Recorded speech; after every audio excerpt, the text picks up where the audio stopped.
ఇక ఏపీ ప్రభుత్వాన్ని అస్థిరపరిచేందుకు జోగి రమేష్ కుట్ర పన్నారని మంత్రి కొల్లు రవీంద్ర ఆరోపించారు.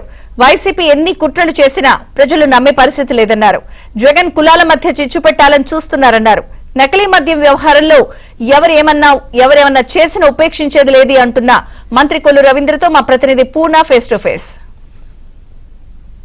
గత 10 రోజుల నుంచి రాష్ట్ర వ్యాప్తంగా ఏదైతే అక్రమ మద్యం మొత్తం కూడా హాట్ టాపిక్ గా మారుతుంది. అటు అధికార ప్రతిపక్షాలను కూడా మొత్తం కూడా ఇదే అంశం మీద మొత్తం కూడా వాళ్ళు విమర్శలు ప్రతి విమర్శలు చేసుకునే పరిస్థితి నెలకొందని చెప్పుకోవచ్చు. క్యూఆర్ కోడ్ ని సిస్టమ్ ఒకటి తీసుకొచ్చి ఆ క్యూఆర్ కోడ్ ద్వారా మొత్తం కూడా మద్యం ఏదైతే కొనుగోలు చేస్తారో దాన్ని స్కాన్ చేయడం, అన్నింటినీ కూడా దగ్గరుండి కూడా మొత్తం కూడా దాన్ని ఎక్సైజ్ శాఖ మంత్రి కొల్లు రవీంద్ర కూడా పర్యవేక్షిస్తున్నారు. ఇదే అంశం సంబంధించి మనతో మాట్లాడడానికి మంత్రి కొల్లు రవీంద్ర గారు మనతో ఉన్నారు. అడుగుతుంది అదే యాక్చువల్గా ఈ సిస్టమ్ని మేము 2014-19లోనే ఆ రోజున బిల్డప్ చేసాం.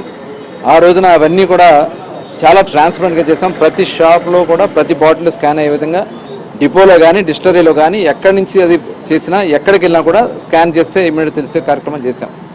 కానీ 19-24లో ఒక వాంటెడ్గా మొత్తం కూడా నిర్వీర్యం చేశారు. వాళ్ళ అక్రమ మద్యాన్ని ఇష్టారాజ్యంగా 5 సంవత్సరాల పాటు ప్రజల ఆరోగ్యంతో సంబంధం లేకుండా దోచుకున్నారు. దాదాపు 30,000 మంది చనిపోవడం కూడా జరిగింది. ఎవరు సేల్ చేసినా ప్రతి బాటిల్ కూడా స్కాన్ చేయాలి. ఆ స్కాన్ చేస్తే ఆ బాటిల్ యొక్క పుట్టు పూర్వోత్తరాలు మొత్తం కూడా దాంట్లో వస్తాయి. ఎక్కడి నుంచి మ్యానుఫ్యాక్చర్ అయింది, ఏ డేట్లో మ్యానుఫ్యాక్చర్ అయింది, ఏ డిపో నుంచి వచ్చింది, ఏ డిపో నుంచి ఏ షాప్కి వచ్చిందని కూడా డీటెయిల్గా దాంట్లో వస్తుంది. ఆ యాప్ కూడా ఇవాళ డెవలప్ చేసి అందరికీ ఇవ్వడం కూడా జరుగుతుంది. ఇప్పటికీ దగ్గర 13,000 మంది డౌన్లోడ్ చేసుకున్నారు. 21,000 సార్లు దాన్ని స్కాన్ చేసుకున్నారు. దాంట్లో వాస్తవ విషయాలు బయటకు వస్తున్నాయి. అలాగే ఈ ఫేక్ అనే దానికి ఎటువంటి ఆస్కారం తావు లేదు. అందుకనే టోటల్ ఏది జరిగినా షాప్ దగ్గర సేల్స్ జరుగుతాయి. బయట ఎక్కడైనా అమ్మినా సరే ఎవరైనా తీసుకెళ్ళి బెల్ షాపులు నడపాలని ప్రయత్నం చేసినా కూడా చాలా సీరియస్గా మేము యాక్ట్ చేసుకోవడం జరుగుతుంది.